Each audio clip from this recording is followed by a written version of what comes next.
Bueno, te doy la bienvenida a este espacio, el ritual de la palabra.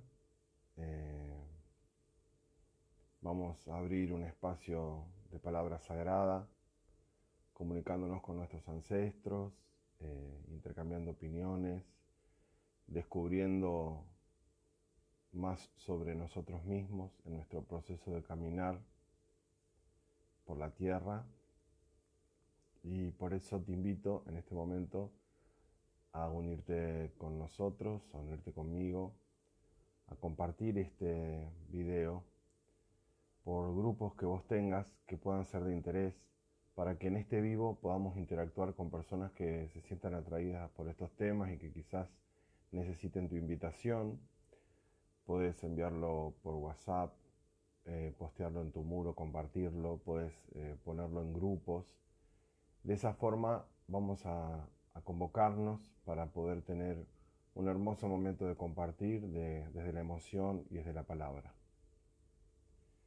Para eso digo que desde todos los seres que soy y en todos los mundos que habito, sigo los pasos de aquellos y aquellas antiguos.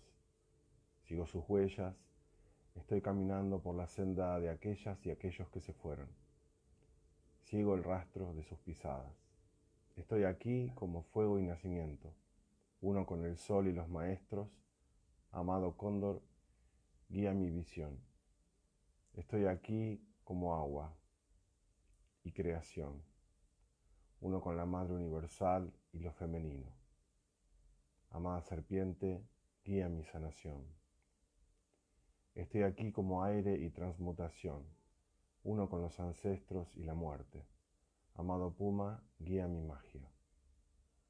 Estoy aquí como tierra y expansión, uno con el Padre Universal y lo masculino. Amado colibrí, guía mi misión.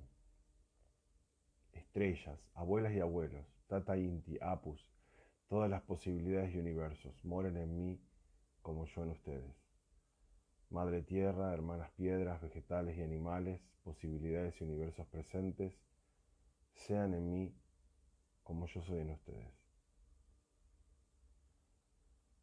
Bueno, abrimos este espacio entonces de compartir, renovando la posibilidad de que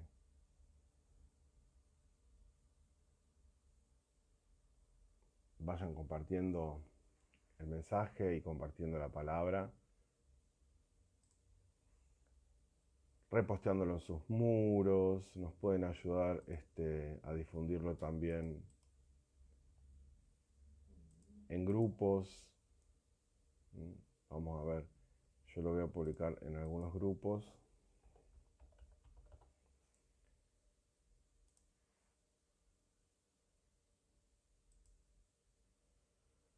Y ustedes mientras tanto si pueden ir publicando este video en los grupos, copian el enlace y lo comparten simplemente.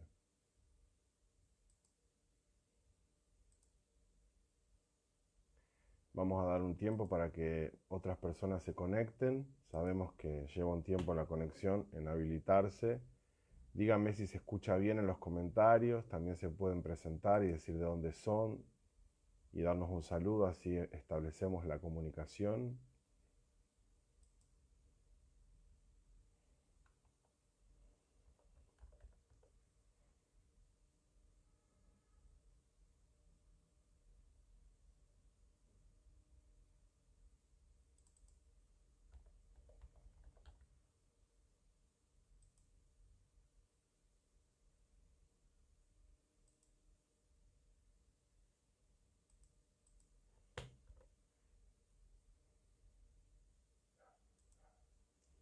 Bien. ¿Cómo va todo? ¿Cómo están pasando la tarde?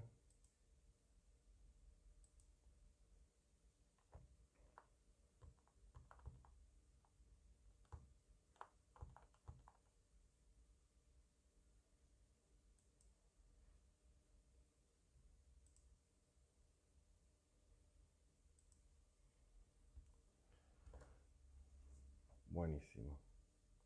Voy a cebar un mate y los voy a convidar y las voy a convidar a todas y a todos ustedes con este mate, tradición guaraní de Argentina, para también abrir la palabra. Estamos esperando a Jairo, que es un psicólogo junguiano de Cusco, Perú, con quien vamos a compartir una bellísima charla sobre el chamanismo desde Freud y desde Jung, que son dos exponentes del psicoanálisis. Y también vamos a recordar qué es lo que estuvimos hablando la semana pasada, que tratamos el inconsciente y lo consciente y lo inconsciente. A ver, a ver. Ahí está. Vamos saludando. ¡Wow! ¡Qué bueno! ¡Qué bueno! Listo, ahí le envié la invitación a Jairo. Sí, Jairo, ya te estoy enviando la invitación, ahora te va a llegar. Va a demorar un ratito. Simplemente tomé el tiempo para abrir el espacio y comunicarnos. Bien.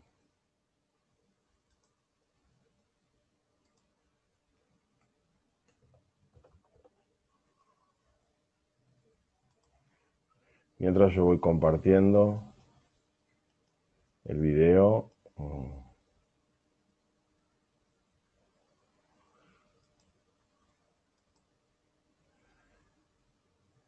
Saludos, Javier, bendecida tarde. Ah, gracias, gracias, corazón.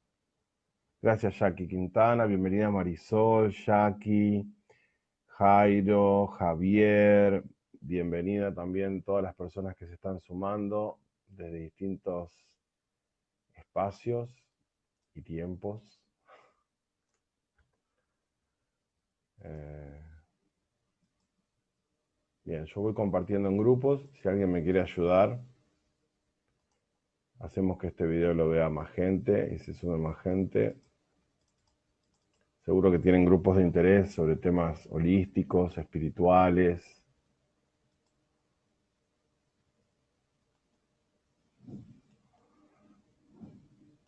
Bien. Bien, ¿cómo están esta tarde? ¿Qué cuentan? ¿Cómo se sienten? ¿Qué están haciendo? Aparte de estar viendo, si se quieren preparar un té, un mate. Tenemos siempre al principio unos minutos para ir conectándonos. Si quieren avisarle a alguna amiga, algún amigo también, para que lo pueda ver a la par y sincronizar.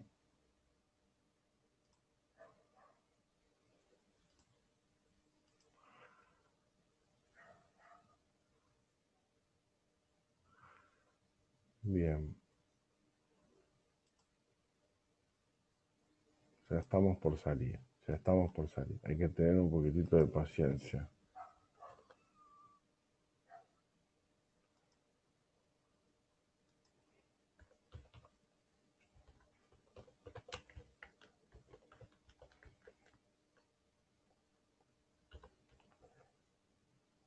Me van contando cómo va.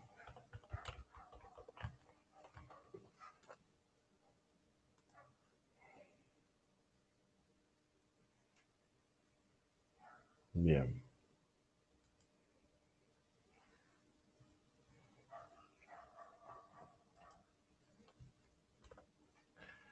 Vamos a volver a enviar.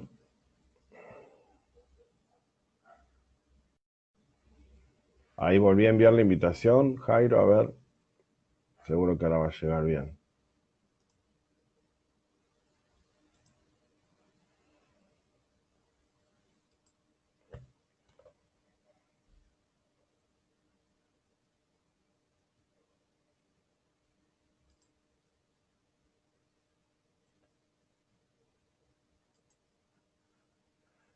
Bien.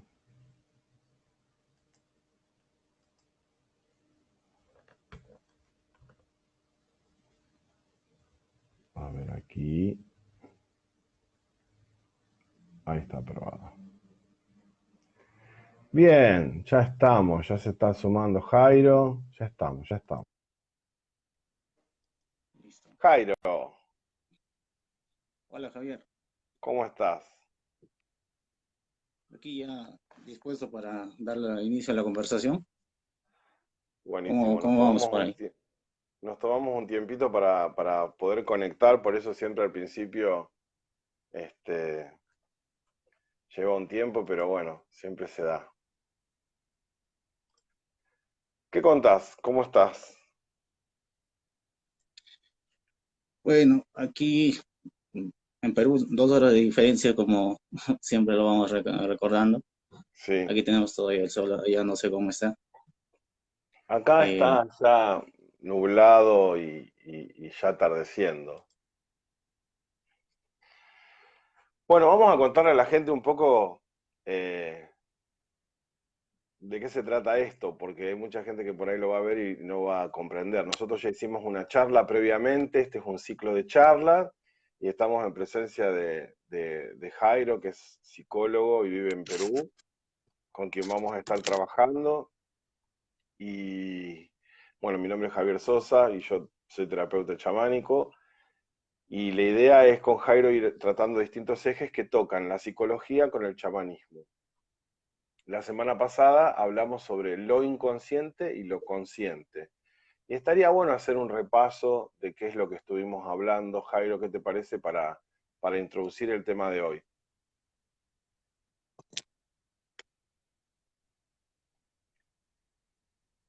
y de hecho, la secuencia de la que estuvimos desarrollando eh, nos van a permitir a llevar una comprensión más, más accesible, ¿no? De lo que es la psicología y lo que es el chamanismo.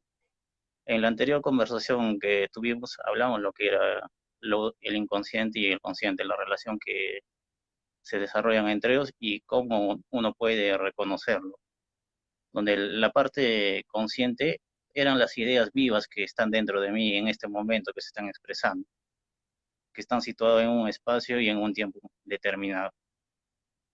Hacíamos un ejemplo, ¿no? Que, por ejemplo, cuando nos ponemos a hablar de chamanismo, mi parte consciente eh, prioriza esas ideas que están relacionadas al chamanismo.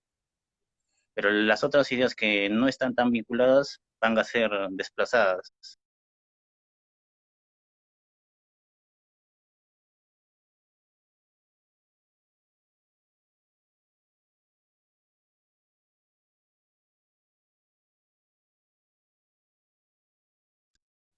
Parte que no van a ser evocadas en este momento son la parte inconsciente, como aquellas ideas o la información que está encargada de controlar mi respiración, mi posición, cómo me estoy sentando, la temperatura de mi cuerpo. Y otras informaciones que en sí están siendo accesibles o están interrumpiendo en mi habla o en cómo voy sintiendo a mi cuerpo, ¿no? Entonces, toda esa parte, lo que denominamos la parte inconsciente, se ha ido describiendo por niveles, que se llama un inconsciente personal, donde están los recuerdos, los deseos o aspectos traumáticos reprimidos. Y hablábamos de una parte que se denomina el inconsciente colectivo, donde ya se vinculaba a la propuesta de Jung. El inconsciente colectivo, pues, es como una memoria cultural que se almacena desde los inicios de la humanidad. Ahí están las tradiciones, las culturas, los remedios y todo ese bagaje que nos permite desarrollar arte, cultura y hasta ciencia. Y ese parte del inconsciente colectivo tiene así como cosas beneficiosas y también ciertos aspectos oscuros. Pero el proceso del sujeto que mencionábamos, que cuando se enfoca a desarrollar la parte consciente, es integrar lo que es la parte inconsciente personal y el inconsciente colectivo para desarrollar lo que llamamos integridad. Esencialmente fue eso la conversación de la otra vez, ¿no? Hoy queremos centrarnos en lo que, explicar qué cosa es el chamanismo y hacerlo también en un lenguaje accesible. Javier. Y también hablar de psicología y también explicar de qué se trata, justamente como una forma de poder presentar estos dos lugares de los cuales también dialogamos, porque mucha gente cree que psicología es psicoanálisis y por ahí hay una visión como no clara de lo que es la psicología. Sí, lo que hay que ir reconociendo o aprendiendo es las distinciones conceptuales. ¿Qué cosa es psicología? ¿Qué cosa es psicoanálisis? ¿Qué cosa es chamanismo? ¿Qué cosa es psiquiatría? Ahí tenemos a veces una confusión, ¿no? Donde quizás a mí me llega un paciente y el paciente para intervención psicológica no tiene mucho, sino requiere una intervención ya sea chamánica o una intervención psiquiátrica. Cuando decimos que va a ser un paciente psiquiátrico es porque hay un componente, la mayoría del componente es corporal que está fallando. Los casos de esquizofrenia, por ejemplo, hay mucho aspecto que se va a trabajar en base a medicación, donde el psicólogo va a cumplir un papel, pues, de ayuda, no va a ser un papel principal. En cambio, la psicología se encarga principalmente de lo que se llama lo del procesamiento del pensamiento. ¿Qué quiere decir? Cómo el hombre razona, cómo el hombre lleva su vida diaria en base a ideas que ha ido aprendiendo culturalmente. Y la psicología, su interés es la civilización, que la civilización esté en un estado pues no tan crítico. Por eso se hace abordajes en violencia familiar, en estados depresivos, ansiosos. ¿Con qué objetivo? Uno es con el objetivo personal, que el sujeto se sienta bien, cómodo. Pero ¿para qué el sujeto debe sentirse bien, cómodo? Para que sea productivo socialmente en el ámbito laboral, familia y también estudio. De eso principalmente se dedica la psicología. Y lo que es el chamanismo está vinculado a una relación con lo arcaico. Cuando decimos arcaico es con nuestros ancestros, la tierra, la planta, los animales. Y la gente que necesita o a veces se acerca hacia el chamanismo es porque va recuperando la conexión con la tierra, que eso se ha ido perdiendo cuando se ha ido construyendo las civilizaciones o en las sociedades, donde va disminuyendo ese contacto, ¿no? Ya. Entonces, entre esas tres distinciones, la psiquiatría es puramente de un componente biológico, se va a encargar.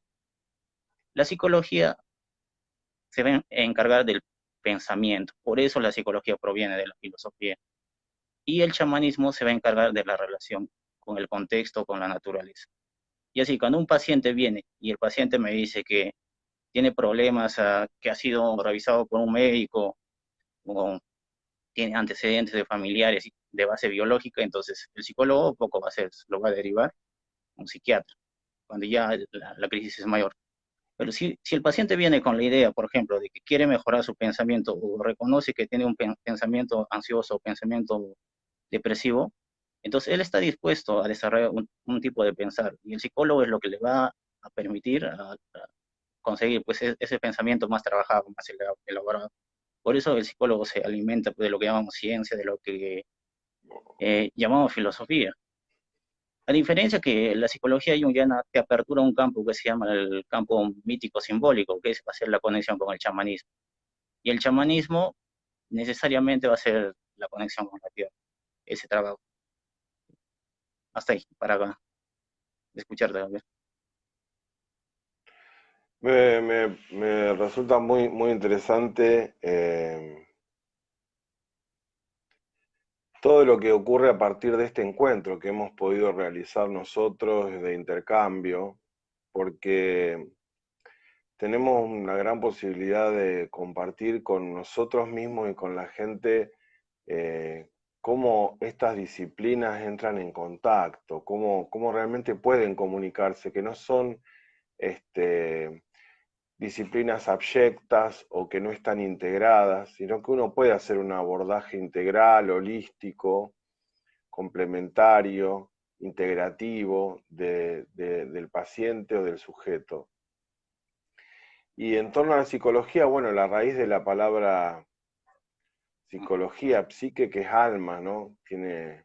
mucha conexión con lo que es el chamanismo en ese sentido, porque el chamanismo trabaja más que nada sobre el alma, obviamente que va a impactar sobre las emociones, el pensamiento y el cuerpo, pero no se puede decir de que trabaje directamente desde otro lugar que no sea desde el campo espiritual, trascendente, arcaico, ancestral, como vos decías. La psicología ya tiene que ver más con el laberinto de la forma de pensar, la forma en la que la cultura obviamente nos ha dado un marco para que nosotros vivamos la escena de nuestra vida y después los hechos de nuestra vida, cómo se han configurado para que nosotros los vivamos de cierta manera, y a través de la palabra la psicología ofrece una gran posibilidad de desarrollo, ¿no? En el psicoanálisis vemos que hay muchas otras líneas psicológicas, porque también hay psicología aplicada al área educativa, es decir, al proceso de aprendizaje y de enseñanza, hay psicología aplicada al ámbito laboral. Nosotros estamos hablando más que nada de una psicología clínica. Y con respecto al chamanismo, de esta conexión con la tierra, rescatar una cosmovisión, es decir, una idea sobre el mundo, una forma de ordenar y de jerarquizar el mundo, que nosotros, desde nuestro punto de vista occidental, no bebimos de primera fuente, si no estuvimos en contacto con alguna cultura o alguna tradición de la tierra.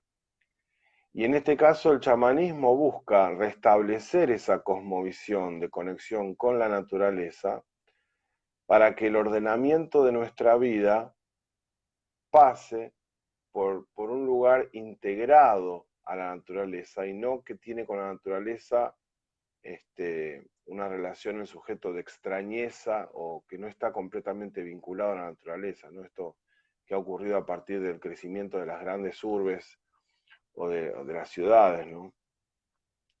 Y la idea de hoy de hablar de cómo conecta el chamanismo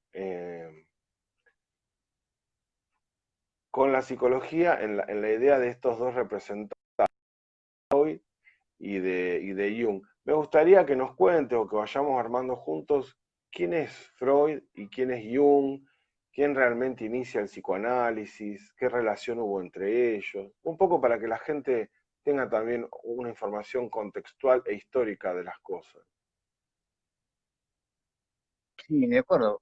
Para eso hay que contextualizar primero el chamanismo. El chamanismo, pues, surge en en los inicios de la civilización, donde los pueblos todavía se trasladaban de un lugar a otro, el contacto con la tierra era más fuerte. De ahí el chamanismo se va a ir transformando a lo que van a ser la religión.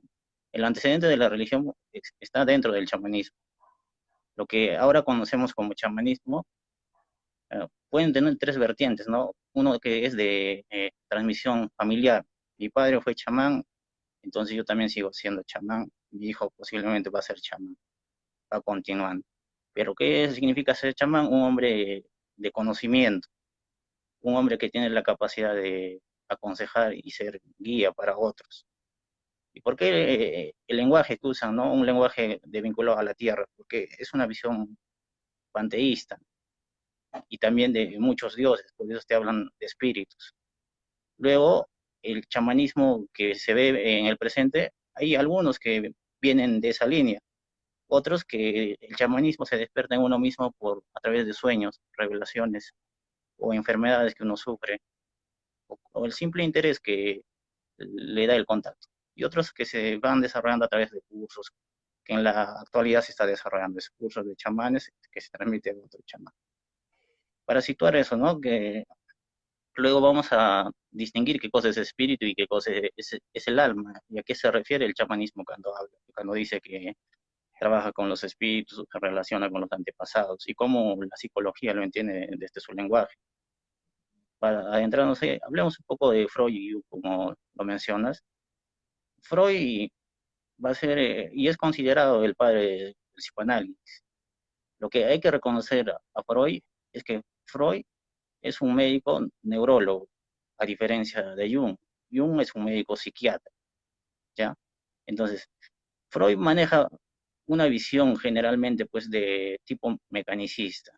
antes que Freud se adentre al psicoanálisis o que cree el psicoanálisis, él ha desarrollado una buena línea en investigación vinculada con la neurología y también por eso maneja una visión física naturalista de causa y efecto. Y si se ha acercado a investigaciones de tipo chamánicas para desarrollar lo que se llama el complejo de Edipo o cómo la cultura se va construyendo, lo ha hecho desde esa visión que él ha considerado el psicoanálisis, ¿no? Desde una visión relacionada a lo biológico. Y son esos puntos donde se discrepa con Jung. En cambio, Jung ha tenido una formación más cercana con temas que se consideran como el esoterismo, que ha sido, por ejemplo, y también con la religión. Su madre y su padre tenía vinculación religiosa. Su madre, de su prima, desarrollaban pues sesiones espiritistas. Y aparte Jung, desde pequeño, era distinto en la relación que él propio tenía con la tierra. Hasta él consideraba que tenía dos personalidades, que luego, a través de su teoría, lo va a distinguir como el yo y el sí mismo. Con ese interés, Jung siempre quiso estudiar la temática pues, de la antropología, conocer los restos arcaicos. Pero en esas etapas, el estudio de la antropología le sería más costoso, decide estudiar medicina.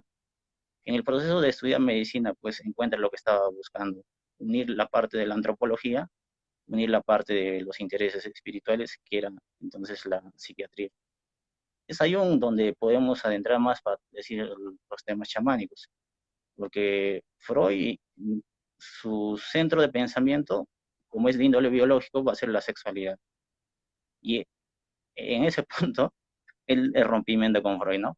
Freud va a conocer, Jung va a conocer a Freud a través de su libro que es La interpretación de los sueños, un libro que para Jung le va a parecer muy interesante, que van a empezar a usar cartas hasta que deciden conocerse. Y durante la conversación va a durar pues unas 13 horas. Entonces Freud va a considerar que Jung puede ser el heredero del psicoanálisis, pero Jung, fiel a su línea de pensamiento, también fiel a la verdad, va a llegar a un punto donde él va a tratar de mejorar el psicoanálisis, por así decirlo, o va a introducir ideas que él ha visto, que tal vez Freud no lo ha visto, ¿no? Pero ahí Freud lo va a tomar como una lucha de poder, que el hijo se está poniendo por encima del padre. Entonces, Freud va a ser expulsado de la sociedad psicoanalítica y Jung va a ser expulsado de la sociedad psicoanalítica. Y claro ejemplo que ves como ahí es un juego de poder, quién manda aquí y quién decide. Luego, Jung va a pasar por una etapa, ¿no? Casi psicótica, otros hasta lo catalogan de psicótica, en el cual va a tener encuentro a través de sus sueños, sus visiones, y luego de un proceso que va a ser de dolor, sufrimiento y ahondarse en el estudio de la propia alma, va a plantear su psicología, que es la psicología analítica. Durante la construcción de la psicología analítica, Jung va a revisar muchas tradiciones, también va a viajar por otros países y él va a estudiar las religiones. En ahí es lo que va a ser el contacto también con Mircea, que es un estudioso de las religiones comparadas. A ver, hasta ahí. Sí, bueno, que justo nombraste a Mircea Eliade, ¿no? Otra persona que también tuvo una vida muy intensa, digamos, tuvo un despertar espiritual a partir de un rayo que le cayó y del cual después sobrevive. Hay una película sobre Mircea Eliade que se puede buscar en internet que es muy interesante. Y en relación a lo que vos decías, eh, a veces te escuchaba hablando del psicoanálisis o de psicología y sentía que estabas hablando de chamanismo. Y cuando hablabas de chamanismo sentía que hablabas de psicología. Porque la forma en la que se van conectando los conceptos hace que uno se dé cuenta de la relación íntima que tienen. Una de las cosas más interesantes para mí de Freud en su búsqueda tiene mucho que ver con cómo él lee nuestra cultura occidental y cómo él descubre cosas que se pueden evidenciar pero que nunca nadie antes las había podido ver, como son los mecanismos de defensa, los sueños, los lapsus, los actos fallidos, eh, y cómo estos elementos vienen a dar cuenta de lo que hablábamos la semana pasada, que es el inconsciente, y cuánto de esta configuración simbólica del inconsciente puede ser individual o puede ser, como dijo Jung, ¿no? Un espectro más social, más colectivo, entrando ya quizás en el campo entre el alma y el espíritu, ¿no? Entre el espíritu como esencia o chispa divina y el alma como este que percibe y emana esta unidad que vive este proceso. De Jung, de Freud, entonces me atrae mucho cómo él descubre el mito exogámico como un ordenador social. A mí me parece que detrás de esta estructura de lo que él descubre en Totem y Tabú hay un descubrimiento central de lo que es el eje de nuestra cultura y de nuestra organización que muestra que somos sujetos del mito, que somos sujetos de la palabra, de la tradición oral, que somos sujetos de lo ancestral, que somos sujetos de la herencia que recibimos y que no podemos escapar a eso que pulsa dentro nuestro con fuerza, ya sea en lo anímico, como fuese el lugar de lo que son los sentimientos, las emociones, o en lo espiritual, que bueno, Freud no lo va a tocar mucho, no habla desde ese lugar, pero para mí indirectamente está incorporándolo y que sí Jung lo va a tomar cuando hablamos de lo colectivo y lo ampliado.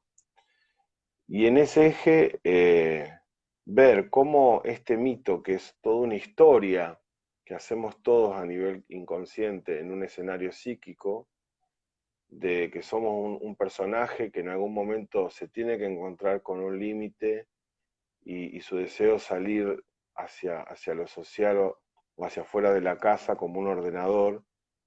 eh, Como esa historia también es la historia del héroe o el mito del héroe que tiene que salir en busca de algo, que tiene una falta y que tiene que hacer un encuentro con algo que lo completa, que tiene que restituir algo o buscar una recompensa o salvar un otro yo, un alguien, y volver con este mito heroico y ser reconocido socialmente, que también alude a este pensamiento mítico colectivo del mito del héroe. Y, y en eso Jung lo trabaja a este mito del héroe en un libro que se llama Libro Rojo, que es un libro que recientemente ha tenido difusión y traducción bien, digamos, porque hay mucho material del que no circuló, ni que se pudo, bueno, mucho fue prohibido, aparte de no haber circulado, que no se pudo traducir en otros idiomas. Y, y entonces sería semejante este proceso del héroe con el proceso de individuación, que es lo que él menciona. Obviamente que yo hago toda esta expresión de conceptos para que vos, que sos psicólogo, lo puedas ampliar, porque siempre en este refrasear y volver a explicar, vamos cada vez haciendo capas de comprensión más profunda y a su vez a la gente le queda claro desde otro lado. Así que te paso la palabra para que, digamos, ver cómo esto del mito edípico, la exogamia, el mito del héroe y el proceso de individuación, vos lo tratarías. Mm. Sucede que cuando consideramos a Jung y a Freud como los iniciadores de esta investigación, más que iniciadores son los divulgadores. El propio Freud lo dice, ¿no? Que él se atrevió a comentar algo que era evidente en la sociedad donde vivía, pero no todos tenían el valor de hacerlo. En relación a la anterior conversación, donde decíamos que somos una parte consciente y somos una parte inconsciente. Igual la sociedad tiene una parte consciente que es la conciencia social y una parte que es la inconsciencia social también, donde la parte de la conciencia social está reglamentado por la educación, por el derecho, qué cosa está permitido, qué no está permitido. Y la psicología también cumple una función ahí para decir qué cosa está permitido pensar y qué no está permitido pensar. Y se transmite. Entonces, toda esa conciencia social, en ese tiempo, la parte de lo que era la temática de la sexualidad, lo que era la parte del esoterismo y el ocultismo, se estaba situando en lo que era lo rechazado, lo reprimido, cosa que es muy distinta ahora. Luego de los años 90, la sexualidad ha tenido otra expresión. Los temas del ocultismo, del esoterismo, hay gente que se ha acercado, pero en esas etapas era algo que se combatía. Igualmente, nuestra sociedad en la actualidad tiene una conciencia social y una inconsciente social. Y las expresiones de inconsciente social lo vamos a ver generalmente pues en los manicomios, en las cárceles, en los lugares marginados, aislados. Porque así como uno es una conglomeración de datos que llamamos consciente, que es una información, igualmente la sociedad tiene una conglomeración de datos que se llama etapa histórica o proceso histórico, y donde a partir del cual funciona. Igualmente el sujeto eh, cuando vemos la relación que estamos tratando de presentar entre la psicología, el psicoanálisis y el chamanismo, la psicología mm, primitiva o autóctona o la psicología del lugar es el chamanismo. Los chamanes son los psicólogos rurales, donde no llega un psicólogo, por ejemplo, y cumple esa función el chamán. El pensamiento se ha ido desarrollando. El chamanismo, otros psicólogos se han ido a la línea del pensamiento racional y ahí es donde nace la psicología. De la filosofía se desprende y empieza a enfocarse estrictamente. Pero cuando el lenguaje se hace principal hecho de la función, es el trabajo del psicoanálisis intervenir. También lo mencionábamos en la anterior conversación, es cuándo un psicólogo debe intervenir y cuándo debe intervenir un psicoanalista. Cuando el problema es conceptual, el sujeto no sabe definir las palabras, o la relación entre las palabras, o está absorto de teorías, de conceptos, entonces es un trabajo más psicoanalítico que un trabajo psicológico. Pero si el sujeto no tiene un pensamiento desarrollado, digamos, en base a una lógica de ser, entonces es un trabajo psicológico. Ahora, las relaciones que vas mencionando, o lo que Jung vio, Jung le da un lenguaje diferente, lo llama el proceso de individuación, que en la tradición chamánica se le llama pues el mito del héroe, o en el aspecto religioso se le dice la llegada del Espíritu Santo. Y así cada tradición le da un nombre, o el budismo lo llama, ¿no? El camino de la iluminación en el budismo. Pero ¿en qué consiste este proceso? No es que Jung lo haya inventado, no tiene nada que ver en ese sentido, sino Jung lo presenta bajo lenguaje psicológico. Eso como psicólogos nosotros, digamos, le damos el mérito, ¿no? Que ha utilizado palabras psicológicas. Así como el chamán tiene un lenguaje más metafórico, mágico, Jung trata de darle un lenguaje más racional. ¿Listo? Entonces, si Jung lo ha visto, el chamán lo ha visto, el religioso lo ha visto, entonces es un proceso que se da en el hombre, que es el proceso de desarrollo de la psicología o de la psique o de la mente o del alma, que se hace llamar. Igual, los complejos paternos, maternos, se ha dado cuenta también que cada sujeto, como es una historia, vive en un cuento que llamamos mito. Hay sujetos que viven en el mito de la libertad, constantemente están proclamando la libertad. Hay sujetos que viven en el mito de la igualdad y se alinean según esas ideologías. Y así hay mitos que van surgiendo en cada época, nuevos mitos. Lo que vamos a recalcando es pues que conforme tu percepción está más trabajada, entonces tienes más acceso para ver lo que se está dando. Pero lo que se está dando, lo que decimos realidad o naturaleza, solo se accede en base a un lenguaje mítico, simbólico, es el lenguaje más accesible. ¿Por qué? Porque el lenguaje mítico te presenta lo que está sucediendo en algo, en una expresión en movimiento. Y también utiliza pues metáforas, le da poder a las cosas que expresa, pero un lenguaje racional, más lógico, entonces es un lenguaje más estático. Bueno, justamente en el chamanismo hablamos de que hay una realidad ordinaria, que es la realidad habitual. Universidad del Día le llama al tiempo-espacio ordinario, o mundano, y una realidad extraordinaria o no ordinaria, que sería la realidad espiritual o el tiempo-espacio sagrado. Ujú. Eh, y en esta estructura de realidades, tenemos en la realidad no ordinaria tres mundos. Un mundo del encuentro con los animales de poder, con los maestros espirituales, con los ancestros, un mundo donde cohabitamos con almas que están en tránsito, que han partido. Es decir, cuando nosotros hablamos de este paralelismo, es muy similar a la forma de procesamiento de información que también fue diseñada para nosotros en el cerebro, con el hemisferio derecho y el hemisferio izquierdo, que a su vez también vienen de tres procesos de desarrollo muy profundo a nivel biológico, que tienen que ver con el cerebro reptil, que es el primer cerebro que desarrollamos, que tiene que ver también con la capa endodérmica que da lugar a todos los órganos que vienen de esa capa dentro del embrión. Después hay un cerebro que es mamífero, que es un salto evolutivo que hacemos como vida, y nos encontramos con la capa mesodérmica en el embrión que da lugar también a otra serie de órganos, y en esta serie de órganos son órganos de adaptación al medio siempre. Entonces, si al principio estábamos en un medio acuático, pasamos a un medio donde estamos en contacto con otros elementos, ya aparece la piel y aparece la estructura osteoarticular, digamos, como ordenador de lo mamífero.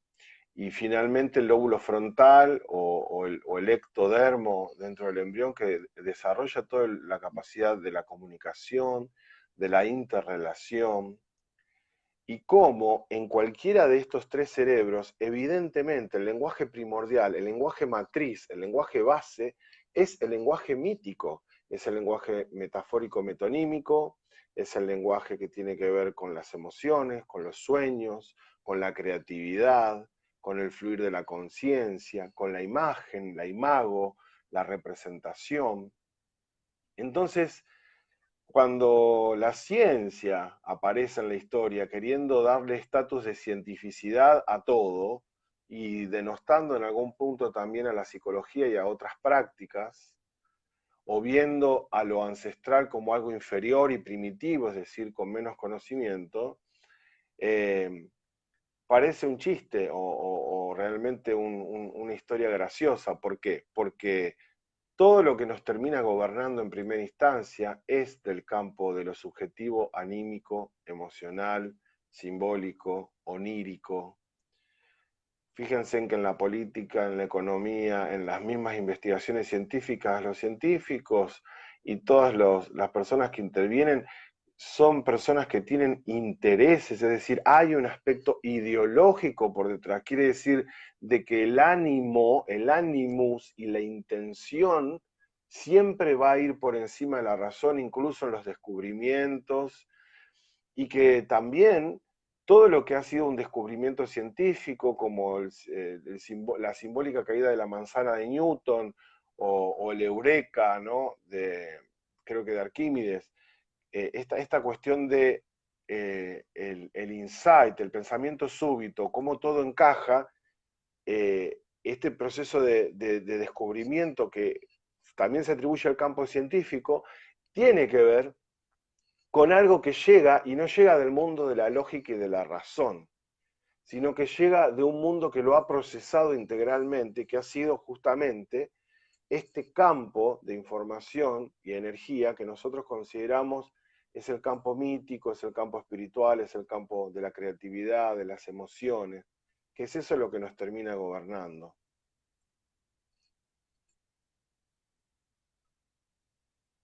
Sí, es lo que, a diferencia de las otras psicologías que se decía, la psicología de Jung va a utilizar un lenguaje mítico simbólico, va a rescatar esa manera de ver las cosas.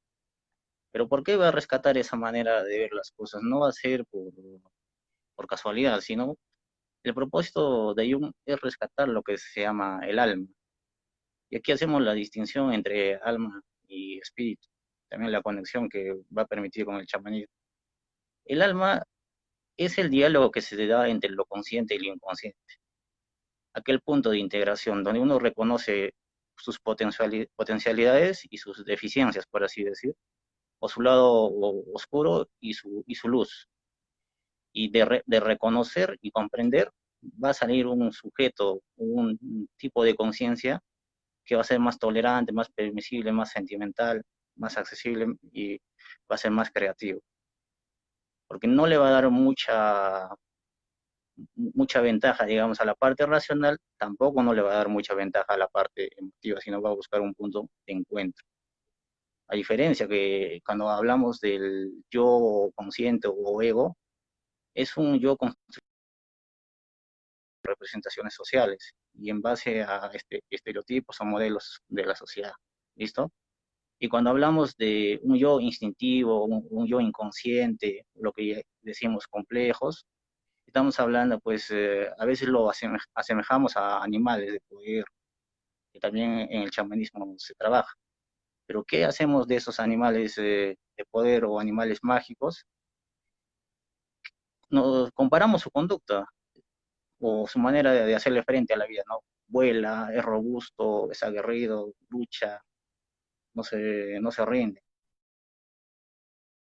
Con, con ello, ¿qué te permite cuando retomas, digamos, el chamanismo y la psicología de Jung?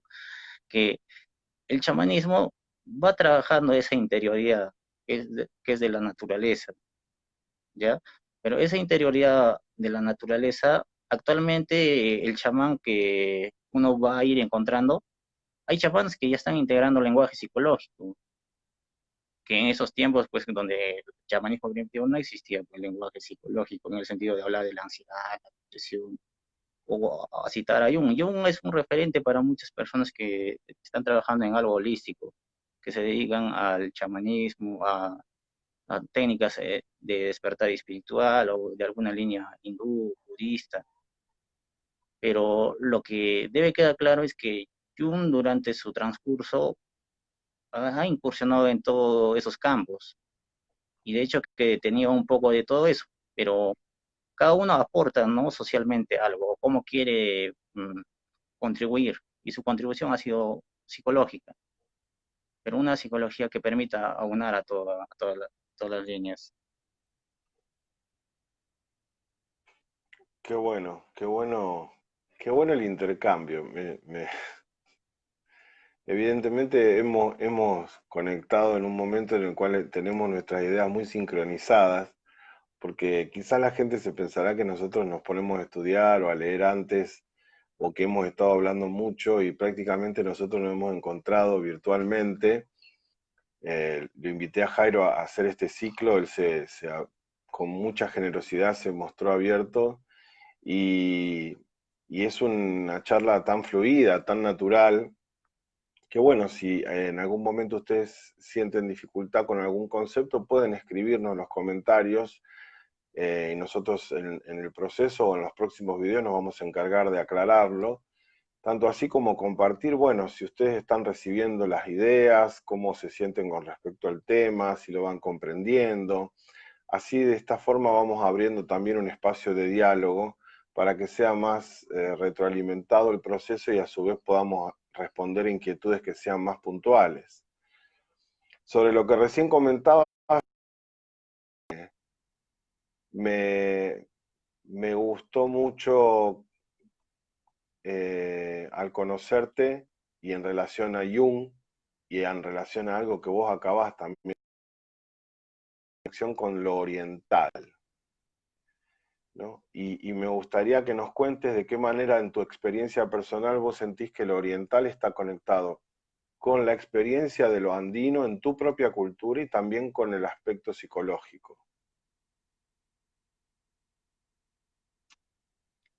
Mira, la conexión entre lo oriental y lo andino eh, es más lo que llamamos una mirada animista todavía que se comparte aquí en los Andes. En lo que se llama en el oriental, hay una religión que se llama el shintoísmo, que le atribuyen cierto poder anímico a la naturaleza. Hablan de dioses de los ríos, dioses de las montañas, las plantas, porque el hombre mismo es parte de Dios y que va a retornar a la tierra. Tiene mucha semejanza con lo que se maneja en la cosmovisión andina, donde hablamos de los cerros y decimos que hay seres tutelares que le denominamos apus o energías de poder. Igual a la tierra le damos una visión de decir la Pachamama o la madre, donde también se habla de lugares sagrados o las lagunas, o ciertos, y al propio hombre, ¿no? Se le llama pues tierra viviente aquí, que se está representando. Y la lógica, eso ya sería un poco ampliando, cada cultura vive en una lógica de vida. Nuestra lógica, como lo hablábamos la anterior vez, es una lógica bivalente que admite dos valores, positivo o negativo, sí o no. Pero esa lógica es la lógica del cotidiano vivir, porque las lógicas ya académicas o filosóficas o científicas son lógicas más trabajadas, que ciertos sujetos quizás puedan acceder a esa lógica y vivir desde esa lógica, entonces son más funcionales o su comprensión se amplifica más. Pero cuando hablamos de la lógica de la gente del cotidiano vivir, es una lógica básica. Pero ¿qué sucede con el hombre andino? El hombre andino vive una lógica semejante al taoísmo, también es una filosofía oriental, donde el taoísmo te acepta hasta cuatro valores, ¿no? Un sí, un no, un tal vez sí y un tal vez no. Y cuando te acepta un sí y un tal vez no, entonces ahí vemos la integración de los opuestos. Un tal vez no, un tal vez sí, también vemos la integración de los opuestos, donde el opuesto está en potencia de ser integrado, entonces las dualidades se rompen. Por eso en esas culturas se ve a la tierra junto al hombre como uno solo. Se le da, digamos, más relevancia a la tierra dando cierta disminución del hombre, o lo contrario, se le puede dar más relevancia al hombre dando cierta disminución de la tierra. Pero en la lógica occidental que viven, pues el hombre es aparte, la tierra es aparte. Y si el hombre quiere beneficiarse, aunque sea, se aprovechará de la naturaleza para salir adelante. Y cuando quiere intervenir a la naturaleza, el hombre en beneficio de la naturaleza se siente restringido o privado de sus necesidades o de su realización. Y si va funcionando con esa lógica, pues siempre va a haber una lucha entre hombre y naturaleza que se ha ido dando. Pero si se integra la otra lógica, la lógica andina, que es la lógica trivalente de tres valores, y semejante a la taoísta, entonces hay una relación más vinculada.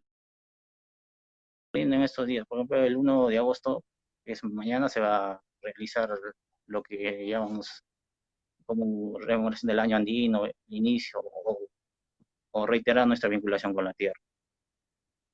Eso desde un aspecto simbólico, por ejemplo, al chamán o al que sigue el chamanismo, le permite revivificar sus raíces. Y sus raíces son el contexto de espacio y tiempo donde está situado. Y el contexto de tiempo donde está situado, desde el chamanismo, te permite conectar con los antepasados, que es con tu cultura. Si fuese de Perú, sería incaica, ¿no? Que lo han ido practicando. En Argentina, igualmente, porque el chamanismo se va distinguiendo desde cierto lugar. Hay ciertas variaciones que se dan. Porque no habría mucho caso que un chamanista, digamos, aquí con prácticas europeas esté en un lugar de Perú, digamos. Entonces, no tiene nada que ver, el chamán es como la planta, como una planta medicinal. Y esa es la crítica también que se hacen a los chamanes, otros chamanes que incurren en lo económico. organizando sus eventos de ayahuasca, plantas, rituales, donde que está descontextualizado en sí. Pero los chamanes viven en un lugar y el hombre a veces, el hombre es el que le va a contactar, porque el ir a contactar es ir a contactar con la tierra, pero a través de ese es lo que permite el chamanismo.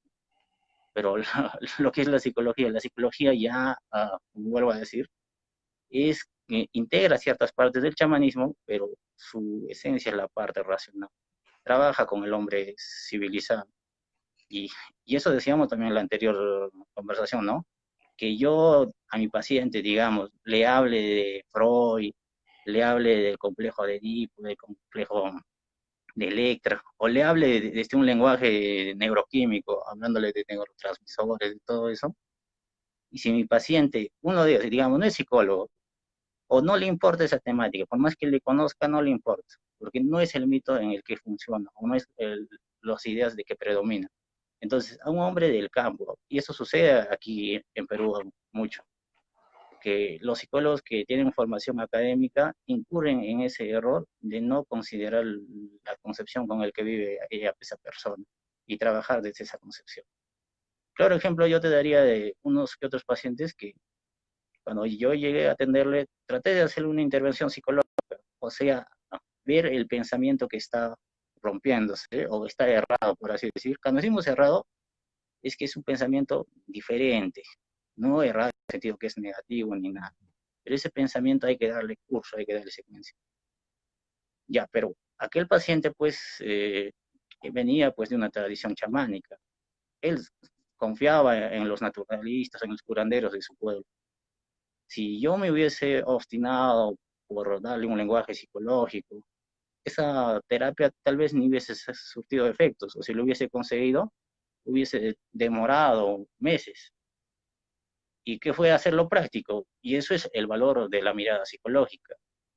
Llamarle al chamán de su pueblo y previa conversación del chamán de su pueblo, explicarle qué es lo que le está sucediendo al chico. Y el chamán de su pueblo en una sesión, bastó con una sesión y lo sacó. Que quizás en terapia psicoanalítica te hubiese demorado un mes. Y eso me enseñó mucho, va a ser práctico, a integrar también. Desde el inicio, cuando conversamos, le dije, no, mi visión es esa, integrar lo que es la psicología, el chamanismo, la psiquiatría, y darle a cada uno el papel fundamental que tuvo. Sí, creo que lo que tiene conexión entre psicología y chamanismo como eje es lo que se llamó animismo, que es lo que vos justamente comentabas. Y por ahí la gente se preguntará cuando uno dice animismo, ¿a qué uno se refiere, no? Bueno, el animismo se refiere a la realidad del alma, a las representaciones que tienen que ver con el alma y los antepasados. Es decir, hay un mundo, hay una visión del mundo en donde los abuelos, las personas que han muerto, nuestros antepasados, aquellos que nos han dado el conocimiento, la sabiduría y la conexión con nosotros mismos y con la tierra, están presentes de alguna forma eh,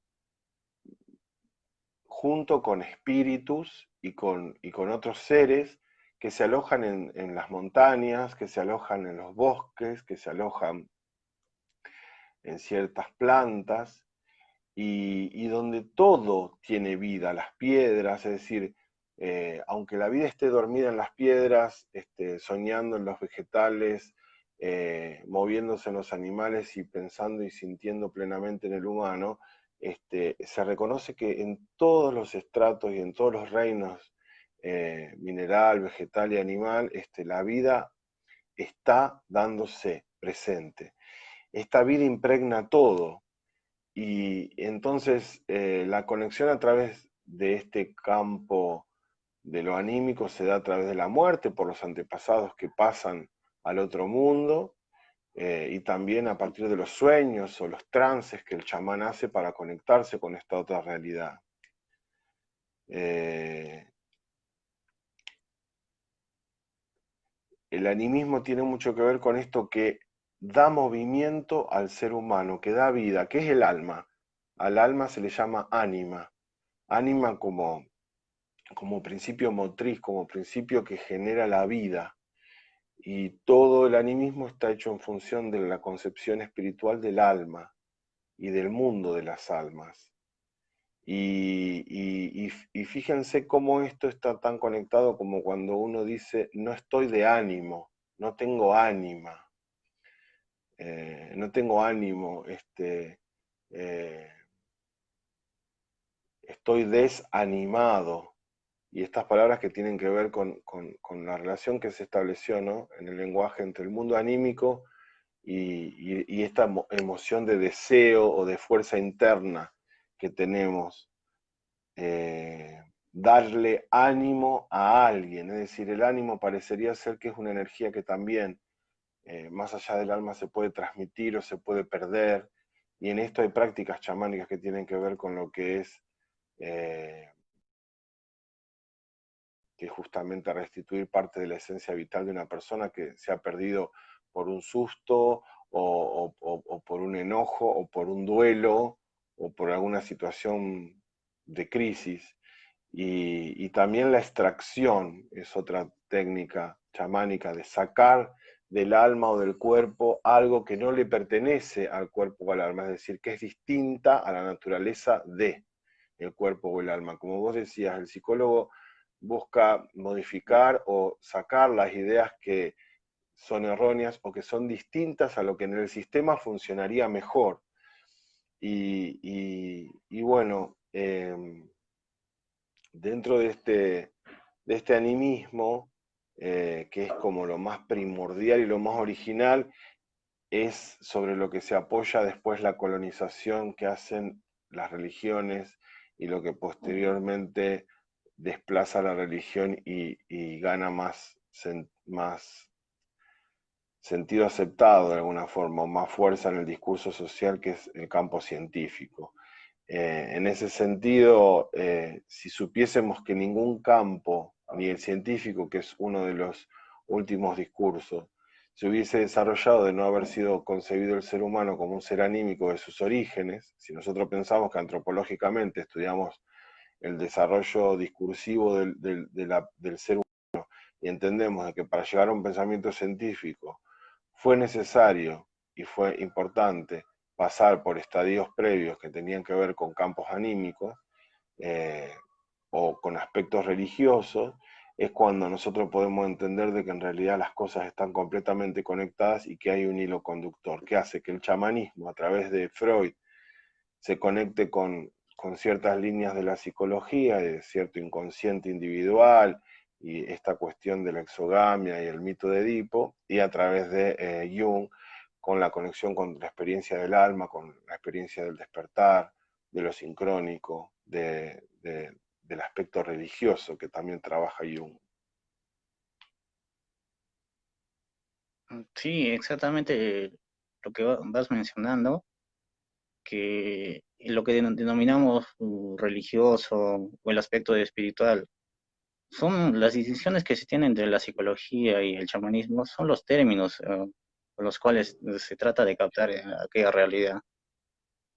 Cuando hablábamos, por ejemplo, de alma, decíamos que el alma es el diálogo que se da entre lo consciente y lo inconsciente, aquel estado que en el sujeto se activa, que es un estado de conciencia, de percibirse en totalidad, percibirse tanto su lado positivo o negativo, o su potencialidad y su desventaja. Y cuando llega a ese estado también se su parte masculina y su parte femenina, igualmente su parte individual y su parte colectiva.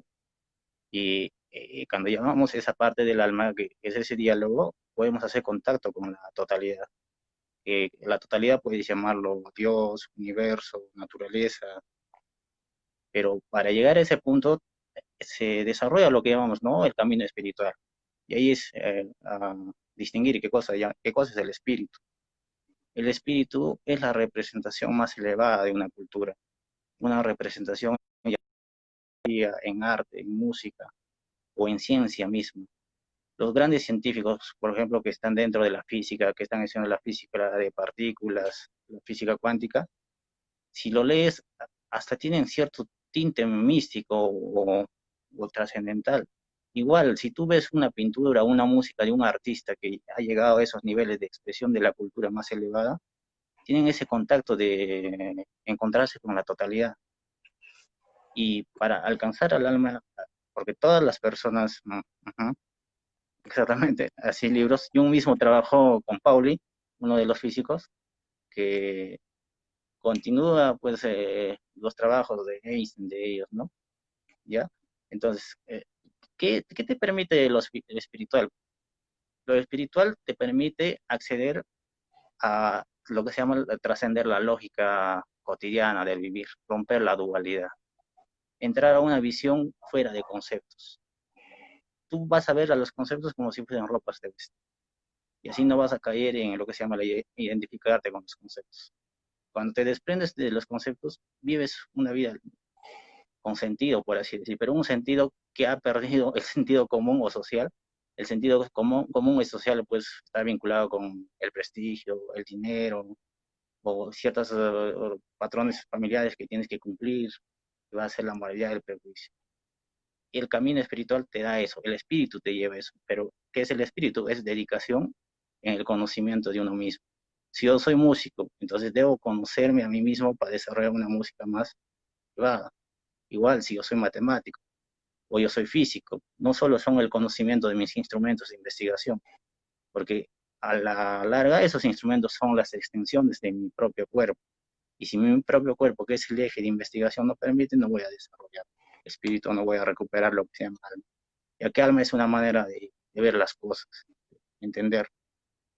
Eso desde la psicología, ¿no? Ya que alma, visto desde el aspecto religioso, se lo ve pues como algo que ha sido otorgado por Dios, y si hacemos una analogía de Dios o la naturaleza o el universo, que es único en ti, y que eso no, otros que si es una religión, si es una religión de tradición cristiana, va a decir pues que viene de otra vida y se va a trascender.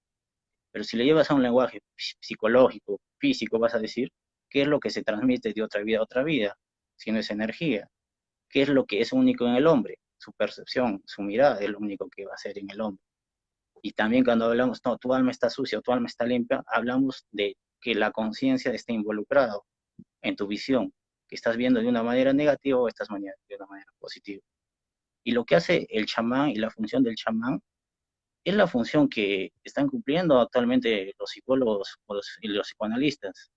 Pero el psicólogo, el psicoanalista es como un chamán de la civilización, un chamán de ciudad.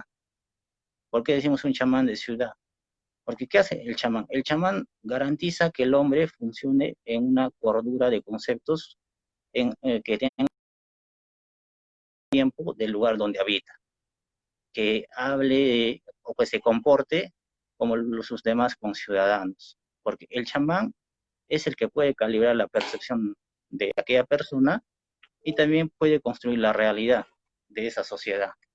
Entonces, el chamán cuando identifica que el sujeto está saliéndose de los conceptos habituales de vida de ese lugar y descubre que ese sujeto, al salirse de esos habituales conceptos de vida de ese lugar, está entrando en una etapa de crisis, ahí interviene el chamán y se da cuenta que ese diálogo entre lo consciente y el inconsciente, que es el alma, esa percepción se está viendo alterada, entonces lo recupera a través de lo que son los procesos de ritual y también del llamamiento del alma, lo que dice, y ejecutando los procesos espirituales, por eso dicen, ¿no? ¿Qué son los procesos espirituales?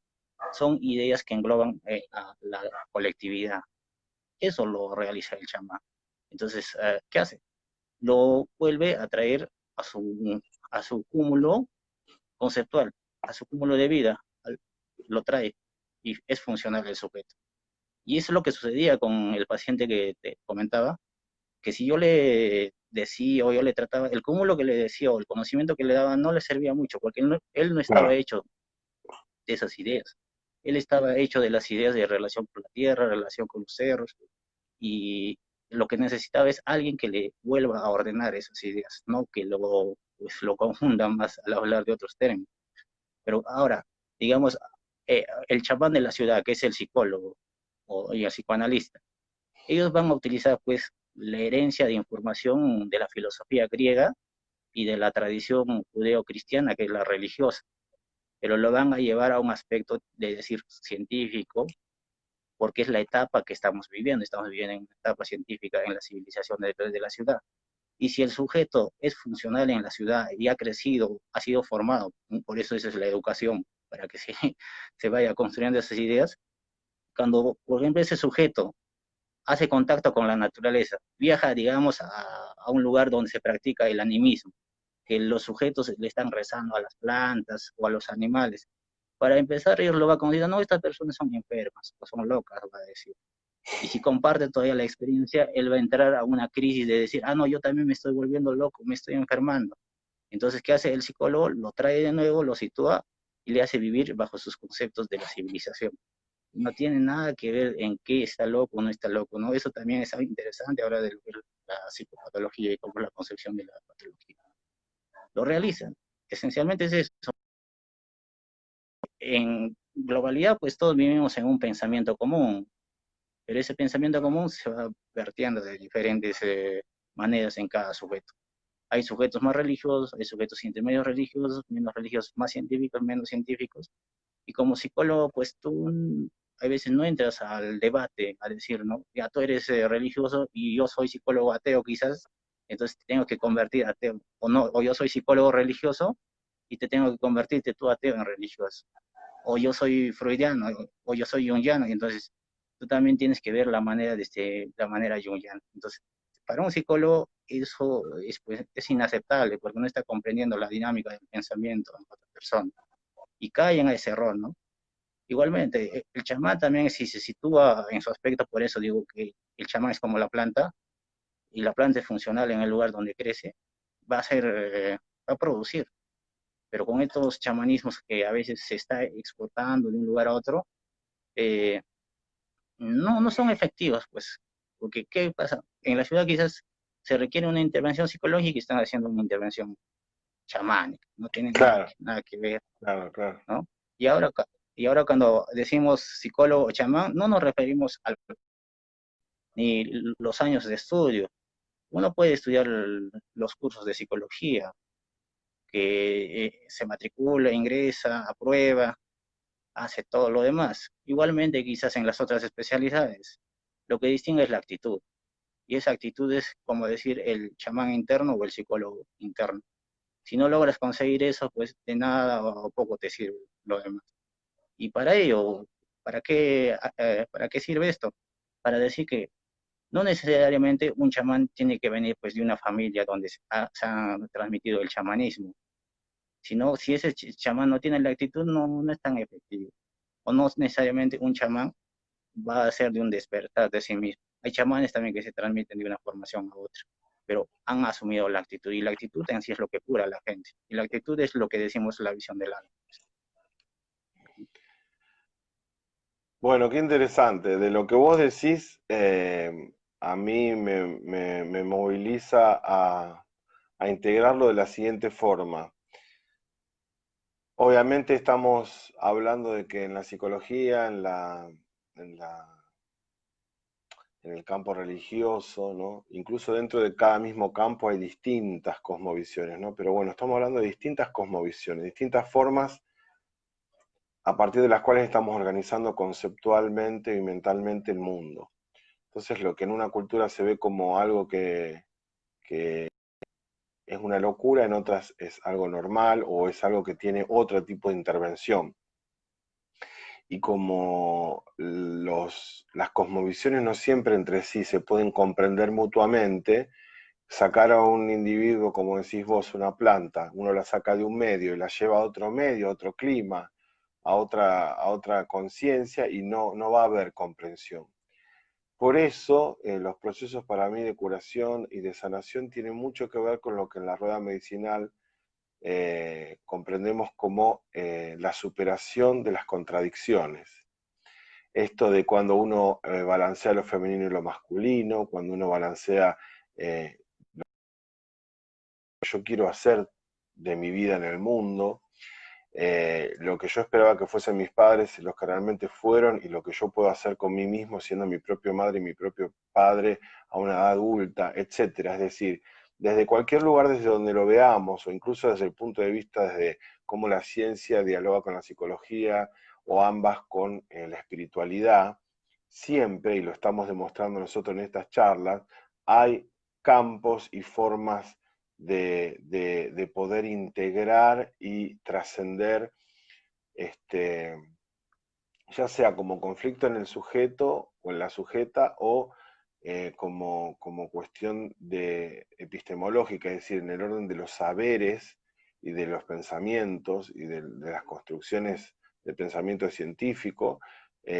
siempre hay formas a partir de las cuales uno puede este, integrar las contradicciones e integrar de esa forma un conocimiento que unificado represente que uno no esté viendo al ser humano desde ópticas que lo quiebran, lo desgarran y lo parcializan, lo atomizan, sino desde lógicas que ven al ser humano en toda su integridad.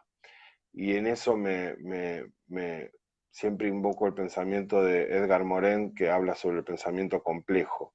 Es decir, tenemos que, nuestro desafío como humanidad es arribar a una forma de pensamiento en donde no atomicemos al ser humano en distintas partes o en distintas capas de conocimiento o en distintas especialidades que simplifican y no dan cuenta de la complejidad de las muchas partes y de las muchas capas que el ser humano tiene y que deben y necesitan ser explicadas desde distintas áreas, pero no de forma excluyente. Es decir, y en esto vuelvo a los opuestos complementarios o a esto de la integración de las contradicciones. Este, que haya dos puntos de vista diferentes sobre un mismo tema quiere decir de que ambos se enriquecen, no de que uno existe cuando el otro se niega, porque muchas veces nosotros hablamos de la contradicción o de los opuestos como opuestos excluyentes. Y en realidad nosotros tenemos que aprender a pensar desde pensamiento integrador como que los opuestos son simplemente aspectos de integración en nuestra concepción del mundo. Sí, ¿sabes qué sucede? Es que la realidad o la naturaleza no se puede acceder en su totalidad. Siempre va a haber como un velo, ¿no? En el budismo o en el hinduismo lo van a llamar el velo de Maya, que van a ser ilusiones, conceptos, teorías. Pero esos conceptos, teorías, van a responder si esta cultura viene donde se da prioridad a- al padre, a la madre, o se da prioridad a la parte racional o a la parte intuitiva, entonces toda la manera de ver de esa cultura va a estar centrado en esa visión. Y es lo que también, con justa precisión dijiste, eso se llama la concepción del mundo. Si en la concepción del mundo, si recordábamos un poco en la Edad Media, la Tierra pues era geocéntrica, el universo se veía de esa manera, o donde se hablaba de brujas y brujos, y que posteriormente, cuando cambia la visión, ya se habla de médicos naturalistas. Esas culturas, así como van a enriquecer, también van a permitir, pues, van a permitir llevarnos al pensamiento. Y esa es la función de las diferencias, que nos permitan pensar, no que nos permitan posicionarnos. La mayoría, si tú quieres ver un ejemplo de un partido de fútbol, necesitas dos equipos que sean contrarios para que se desarrolle el partido de fútbol. Porque si los dos equipos no hubiesen contrarios, entonces no se disputaría el fútbol. Pero ahora cuando no, tu interés no es el fútbol, sino tu interés es posicionarte, vas a verlo al otro con ojos negativos o te vas a identificar de una manera elevada y cuando va a haber una crisis te vas a sentir afectada. ¿Para qué? Para entender que la realidad es el vacío, no hay conceptos en la realidad. Cuando uno hace contacto con la realidad, se rompen todas las dualidades, se rompen todos los conceptos y entiendes que solo basta el silencio para llegar a ese punto. ¿Y por qué el silencio? Porque desde el momento que tú ya estás conceptualizando algo, te estás quedando en el pasado. ¿Para qué? Para darle cierta seguridad a que transites en esta vida. Ahorita lo que estamos hablando tiene ciertas cosas del pasado que le estamos trayendo. Y este pasado puede ser hace minutos, hace segundos, hace horas, hace meses o hace días o hace años. Es lo que pasa con el trauma. el trauma lo relacionamos a veces con un evento donde, ¿qué ha pasado? Mi sistema de comprensión, mi manera lógica de entender las cosas, no ha tenido la capacidad de explicar lo que me estaba pasando. Uno puede ser por la edad, un niño no tiene todavía desarrollado hasta cierto punto el pensamiento racional, quizás adecuado, porque no tiene la información necesaria para ese momento. ¿Qué pasa cuando uno acude a sesión? Y no todos llegan a sesión, no todos los sujetos vienen con un trauma, porque hay sujetos durante el proceso de crecimiento han adquirido nuevos conceptos y su lógica de pensamiento ha sido desarrollada y han entendido el evento traumático, por así llamarlo, hace años. Si no lo ha conseguido, eso lo va a trabajar con un psicólogo, por eso vuelvo a decir, el psicólogo trabaja en lo que se llama la capacidad de pensamiento.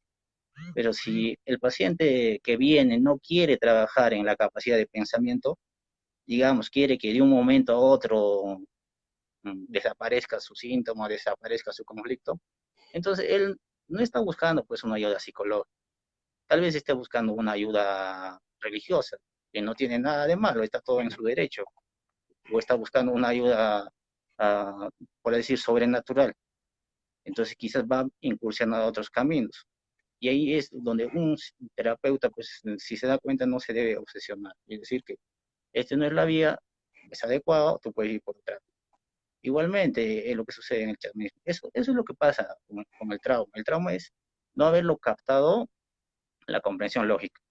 Así como el sujeto tiene una parte racional, tiene una parte irracional, o a veces cuando se le dice irracional se le ve de una manera negativa, pero no tiene nada de negativo.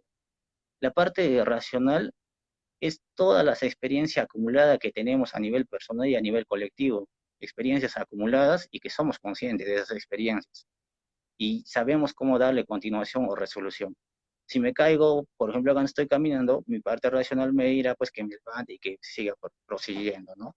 Si tengo un problema con un amigo sobre cierta temática, mi parte racional dirá, anteriormente ya ha sucedido esto, entonces vas a hacer lo mismo, o vas a mejorar un poco. Pero cuando mi parte racional llega a una etapa donde se colma totalmente, no tiene solución, ahí es donde brota la parte irracional. Y si la parte irracional no tiene mucha represión, esa parte irracional va a ser muy creativa, porque va a brotar la intuición. Y es donde lo que denominamos el campo mágico, la magia. Y cuando decimos magia, ¿qué es? Es otra manera de hacer ciencia, simplemente es eso, donde no vemos la relación causa y efecto, sino ya vemos multicausalidades. Decimos, ah, tal vez por esto, tal vez por esto, por esto me está pasando estas cosas. Y vamos abarcando cada punto. Ah, me está pasando por esto, y tal vez lo que me está pasando por esto, digamos, ¿no? Me está pasando porque no he ido a la iglesia, porque ya estoy trabajando en pensamiento mágico, ya no estoy trabajando en pensamiento racional. Me ha dado una enfermedad, digamos, y como yo, antes de ir a alguien que me dé una explicación racional, voy a buscar mi propia explicación desde mis propios conceptos, desde mi propio punto de racional. Y no voy a buscar y no lo voy a encontrar de sí. Entonces tal vez es algo mágico, voy a acudir, quizás la religión, quizás me va a ayudar cierta persona, cierta planta, cierto terapeuta. Y puede ser que uno de ellos le dé la solución. Y ahí es lo que se consigue, pues la ampliación de lo mágico, recuperar lo que ha sido desplazado, porque la etapa imaginaria en la niñez lo tienes muy bien activa, muy bien, te contactas con los demás. Y solo cuando recuperes esa parte, pues tú puedes vivir alegre, porque recuperas cierta alegría. ¿Qué sucede con alguien que vive muy racional? Es como una máquina y no tiene disfrute de lo que está sucediendo, porque ya está anticipando lo que va a pasar en la siguiente. Y repite, repite, y de lo que consiste, por ejemplo, cuando hablamos de sobrenatural, ¿qué cosa hablamos cuando decimos sobrenatural? Más que de decir de lo que vemos externamente, sino de lo que conocemos, decimos lo sobrenatural. ¿Y qué es lo que conocemos? El conocimiento que ya llevamos. ¿Qué es lo que conocemos? La rutina. Pero ¿qué es lo que es denominado sobrenatural en sí? Es el asombro, lo desconocido. La mayoría se ha ido alejando de esa vivencia, el asombro, desconocido. Por eso, cuando viene un paciente, si no está preparado para hacer entrar, si no quiere pensar, pues no lo puedes llevar más allá. Lo tienes que respetar y decir, ya, pues busca tu propia vía, o cuando estés preparado, quieres desarrollar pensamiento, podemos avanzar. Uh -huh. Qué bueno, lo dejaste justo al tema planteado como para poder continuar justamente el tema del ritual, el mito y la magia, que es el tema de la próxima charla. Así que es un muy buen momento para hacer un cierre, una recopilación, una recapitulación. Y en principio me gustaría, vos que tenés esa capacidad de síntesis y de brindar un pensamiento en palabras bien comprensivas, que nos puedas decir que, sintéticamente, ¿qué hablamos hoy? Listo. Oye, hablamos lo que es la relación del chamanismo con la psicología, reconocer los puntos en común y cómo es el proceso de desarrollo. Al chamanismo lo podemos denominar como una psicología autóctona o psicología de un lugar donde no hay mucha posibilidad de acudir a un psicólogo y que trabaja principalmente con lo arcaico. Cuando decimos con lo arcaico es con el conocimiento de los ancestros, la naturaleza, la tierra. Y el psicólogo trabaja más por lo que se llama el pensamiento racional, y cuando decimos pensamiento racional, hablamos de la civilización, de la ciudad, ciertos comportamientos en la ciudad que se van desarrollando en el transporte, en la educación, en el trabajo, que están catalogados como aceptados o rechazados. El psicólogo es como un chamán de ciudad, ¿ya? Y el chamán es pues propiamente de la naturaleza que va trabajando. Y de lo que consiste cuando uno va viendo de a poco, es que cada sujeto que se presenta delante de ti, en relación también a una anterior conversación, es que es un sujeto que tiene una parte consciente y una parte inconsciente. Y que esa parte consciente y inconsciente es una integridad, y ese es el sujeto que es, digamos, el alma. Cuando decimos es el alma, es la percepción, cómo ve las cosas. Pero esa persona, cuando cómo ve las cosas, va a estar relacionado a lo consciente. Y cuando decimos consciente, ¿en qué posición está en la ciudad? Si es un médico, va a ver de una manera médica. Si es un ingeniero, va a ver de una manera de un ingeniero la vida. Y como va a ver de una manera de un ingeniero la vida, o si es la parte consciente, de una manera de un médico, si es la parte consciente, o si es un vendedor de la ciudad también, ¿no? Entonces, toda la contraparte que va a ser la inconsciente. Es decir, ¿no? Si un médico va a ver de una manera de un médico, entonces no va a ver como una manera de un ingeniero, no va a haber de una manera de un campesino, no va a haber de una manera de un vendedor de ciudad. Pero de esa suma va a ser una concepción del mundo. Concepción del mundo quiere decir que cada uno se da una explicación del lugar donde está. Y cuando uno va viendo eso, dice, no, este paciente yo lo puedo abordar o este paciente requiere que otra intervención. Y vas viendo que hay pacientes que requieren pues, una intervención psiquiátrica, unos pacientes que requieren de intervención psicológica y otros pacientes que requieren de una intervención chamán.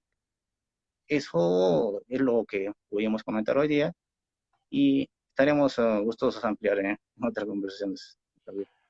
Buenísimo. Y también estuvimos hablando de Freud y de Jung como Ujú. exponentes y nombramos varios conceptos relacionados, digamos, con la visión de ellos en relación al chamanismo. Así que bueno, invitar a todas las personas a que compartan este video.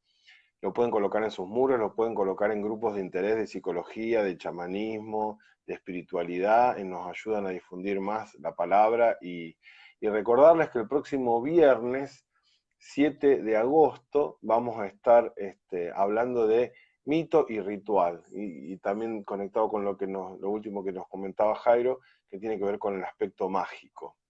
Así que bueno, agradezco profundamente la posibilidad que nos da este medio de entablar esta comunicación. Siempre me voy muy enriquecido, Jairo, por tu reflexión y por tu... Te agradezco y renuevo la invitación entonces para vernos el próximo viernes por este medio y estar hablando entonces de este mito y ritual. Sí, Javier, para cerrar, eh, el hecho del lenguaje es tratarlo de hacerlo accesible, porque también podemos hacerlo más técnico, pero nuestro público no está, pues, esencialmente, digamos, médicos, psicólogos, psiquiatras, también para utilizar referentes citados o contextuados específicamente. La idea es que si yo puedo verlo, que tú también lo veas. No es no que él me lo dijo, me lo contó, que no sucede. Que si yo veo cómo es un chamán, y que tal vez la persona que no se escucha sale a la calle pueda decir, ah, no, es el chamán, él es un psicólogo. O esto es la realidad o cómo se accede a la realidad. No según tal teórico o según, o no, o tratando de quitarse palabras técnicas, porque también relacionado a la anterior conversación, en lo que consiste es pues vivir con menos conceptos, porque son Es los cierto. conceptos lo que hace sufrir a la gente. Esto No que hay vos otra cosa que decías que te haga de, sufrir. esto que vos decías de ver los conceptos como ropa, ¿no? Que uno se los puede sacar y se los puede Ajá. poner. Eso me pareció excelente. Bueno, te agradezco muchísimo. Nos vemos la próxima. Te mando un saludo grande. Listo, cuídate, Javier. Nos vemos. Hasta pronto.